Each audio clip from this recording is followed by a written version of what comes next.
Hello everyone, welcome back to my channel Saisha's Tech. This is Amuk Kalwa. If you are new to my channel, please like, share, comment and subscribe my channel and press the bell icon for the latest updates. In the last video, we understood about linear regression implementation in R, wherein we called an inbuilt dataset of R. Thereafter, we split that dataset into train and test. We built the model on the training set and we tested our model performance on the test set. Thereafter, we also understood about the characteristics of the model using summary of the model. In today's video, we will be understanding about maximum likelihood estimation. This is the technique which we will utilize in logistic regression for model building. We will start with the goal of the maximum likelihood estimation and understand different types of distributions with characteristics of normal distribution, which we will use in the video of examples. Thereafter, we will conclude this video by understanding the diagrammatical representation of maximum likelihood estimation for mean and standard deviation.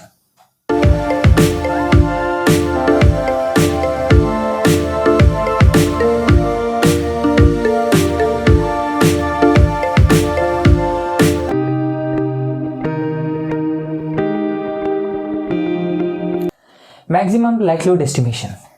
The goal of maximum likelihood estimation is to find the optimal way to fit a distribution to a given data.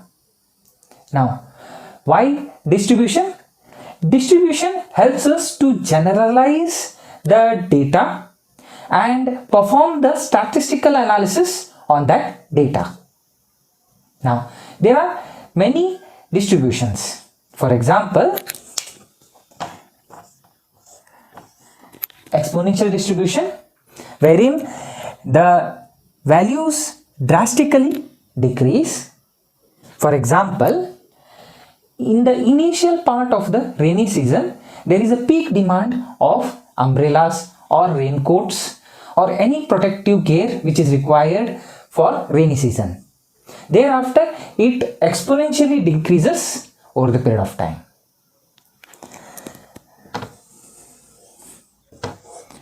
This is a second distribution which is called as gamma distribution or positively skewed distribution. In the previous videos, when we were speaking about the positively skewed distribution, we were speaking about the salaries of the Ambani with the employees who are working in the company. Due to the Ambani salary, the data is dragged towards positive. Similarly, another distribution which is normal distribution. You can see there are many characteristics in normal distribution. For example, the mean, median and mode of a normal distributed curve is same. There are some more characteristics like the data of normal distributed curve is accumulated or agglomerated nearby the mean, median or the mode. That is, maximum data is present near the mean, median, mode. Similarly, you can also observe that the spread of the data or there is a symmetricity of the data on the either side of the mean. These were some of the characteristics of normal distribution.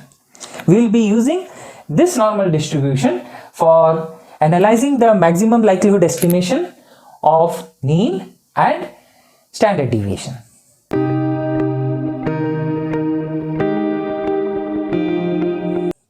To understand about the maximum likelihood estimation for mean and standard deviation, we have considered a normal distributed data which I have replicated for both.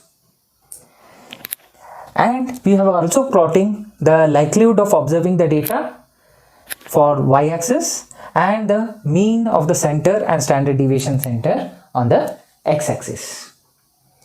Now you can observe that we can draw numerous distributions for the data which are having mean for each of the distribution. Now, as you can observe, for the first distribution curve, the likelihood of observing the data is least. Similarly, for the last distribution curve, it is also least. And as we go ahead further, the distribution curve are able to explain us maximum information of the data curve. The green distribution curve is helping us to explain maximum likelihood of the mean characteristics of the observed data. Hence, this is the MLE of the mean for the observed data.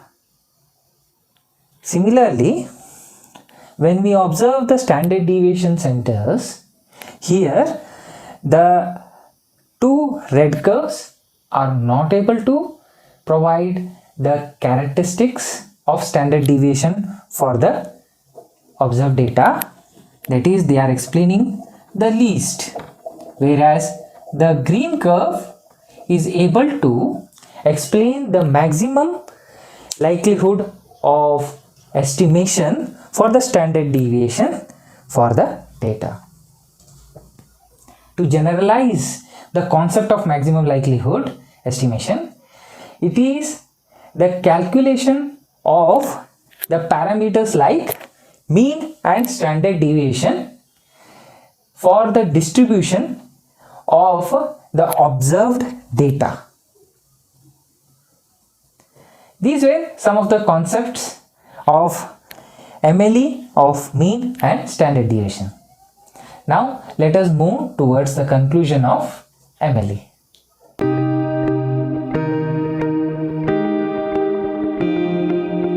The conclusions which we can make on the maximum likelihood estimation from the analysis which we have performed is that it is involved in maximizing a likelihood function, which is in order to find the probability distributions like the normal distribution, exponential distribution, gamma distribution, and many more, and parameters like the mean and the standard deviation that best explains the observed data.